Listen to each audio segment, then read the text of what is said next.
the riveting tale of how Formula One kicked off its high-speed journey. Picture this, a championship like no other, where fierce competition among the world's elite drivers and constructors reigns supreme.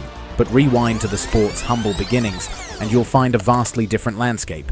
Back in the day, Formula One wasn't the sleek, aerodynamic spectacle we know today. No, it started with small, privately owned teams, churning out cars with little concern for aerodynamics or safety. Mechanical failures were par for the course, and fatal accidents were all too common. Sounds like a death wish, right? Well, strap in, because despite the risks, people were lining up to join the Formula One frenzy. In 1950, the Formula One train officially left the station with the establishment of a governing body, now known as the FIA. 18 brave drivers took to the track that year, including the legendary Nino Farina, who clinched the inaugural World Championship title. Representing Italy and driving for Alfa Romeo, not Ferrari, believe it or not, Farina set the stage for what would become a thrilling saga in motorsport history. But hold on to your helmets, folks, because Formula One was just getting started. In 1954, the FIA shook things up with new regulations that threw a wrench in the works for leading constructors. Enter Mercedes-Benz, the German powerhouse that revolutionized the sport. With their iconic silver arrows and a knack for speed, Mercedes soared to dominance, snagging 2 championships with the legendary Juan Manuel Fangio at the wheel.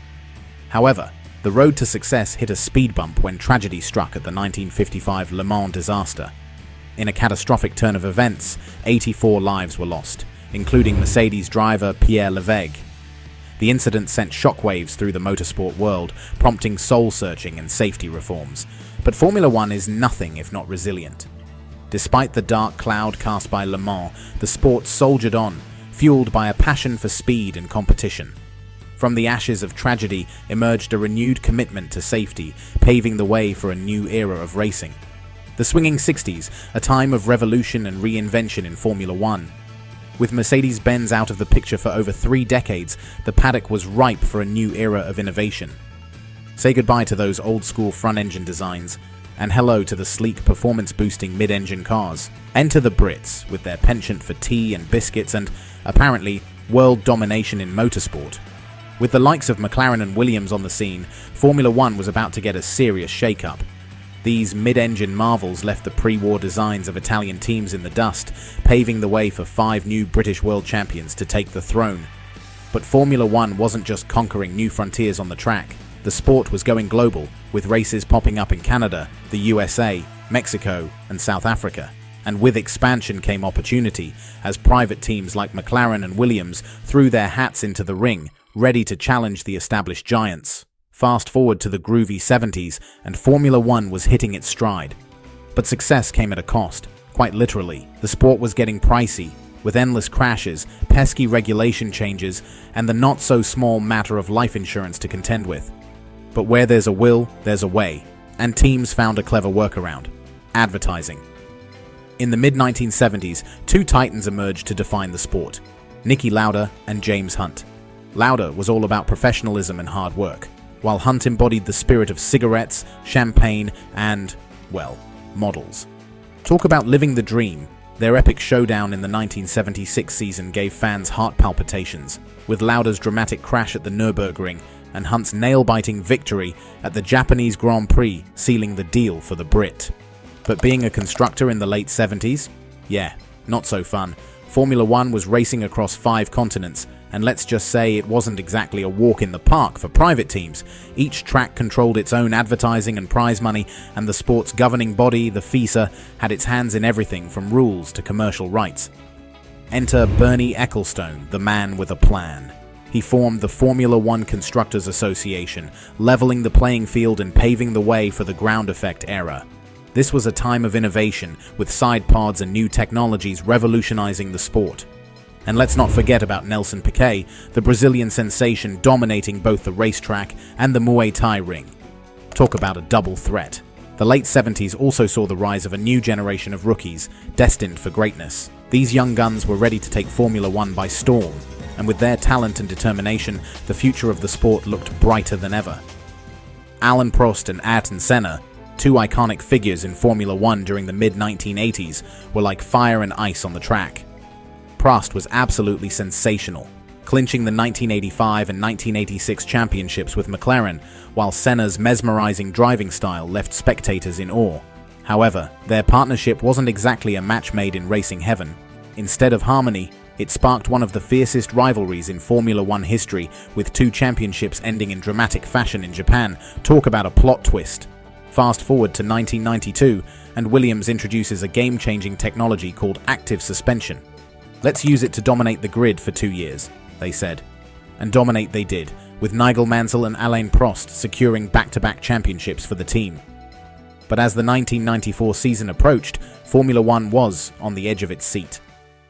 Senna moved to Williams, replacing the retiring Prost, while newcomer Michael Schumacher was ready to shake things up at Benetton. Ferrari, with Gerhard Berger and Jean Alesi, had high hopes for a comeback year. The stage was set for one of the most thrilling seasons yet. Then came the 1994 San Marino Grand Prix, a weekend that would go down in Formula One history for all the wrong reasons. 2 fatalities in 2 days sent shockwaves through the sport. A tragic crash during qualifying claimed the life of Roland Ratzenberger, and on race day, Ayrton Senna suffered a fatal crash at Tamburello Corner due to a steering column failure at a mind-boggling speed of 192 miles per hour. The events of that weekend served as a sobering wake-up call for the FIA, prompting much-needed safety reforms in Formula One. It was a reminder of the risks these drivers take every time they step onto the track, and a tragic reminder of the sport's fragility. In the aftermath of the tragic events of 1994, some believed that Formula One cars were inherently safe despite the dramatic speeding crests over the previous 8 years. Following Ayrton Senna's fatal crash, investigations ensued, with many Williams personnel under scrutiny amid suspicions of mechanical failure. But let's shift our focus back to the racing, because despite the somber cloud hanging over 1994, it still boasted one of the closest title fights ever between Michael Schumacher and Damon Hill. Neck and neck throughout the season, they arrived at the final race in Australia just 1 point apart. However, the championship took a controversial turn when Schumacher and Hill made contact in a crash that some believed was orchestrated by Schumacher to secure his first world title. Despite the uproar, no action was taken against Schumacher, who would never attempt such antics again. Until 3 years later, when déjà vu struck in his clash with Jacques Villeneuve, earning him widespread condemnation from the mainstream media. Enter the new millennium, and Formula One enters a new era. McLaren and Mika Häkkinen reign as world champions, while Michael Schumacher is on the hunt for his first title with Ferrari. The introduction of V10 engines brings a new soundtrack to the sport, setting the stage for unprecedented dominance. For over 4 decades, no driver had won more than 2 consecutive titles, but Ferrari and Schumacher were poised to rewrite history. They clinched 5 championships in a row, including epic battles with Mika Häkkinen and Kimi Räikkönen. Enter 2009, a year of regulation changes that shook up the sport. Brawn GP seized the opportunity, producing a dominant car that propelled Jenson Button to the championship before the bigger budget teams could catch up.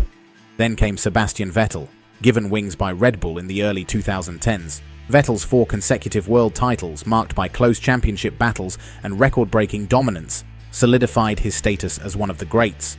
But the turbo hybrid era ushered in a new era of dominance, with Mercedes returning after 55 years to produce a car with supreme aerodynamics and engine power. This sparked a fierce rivalry between teammates Lewis Hamilton and Nico Rosberg, culminating in 3 years of grid domination before Rosberg's retirement in 2016. Thanks for watching. Please like the video, press the subscribe button, and also drop your thoughts in the comments section.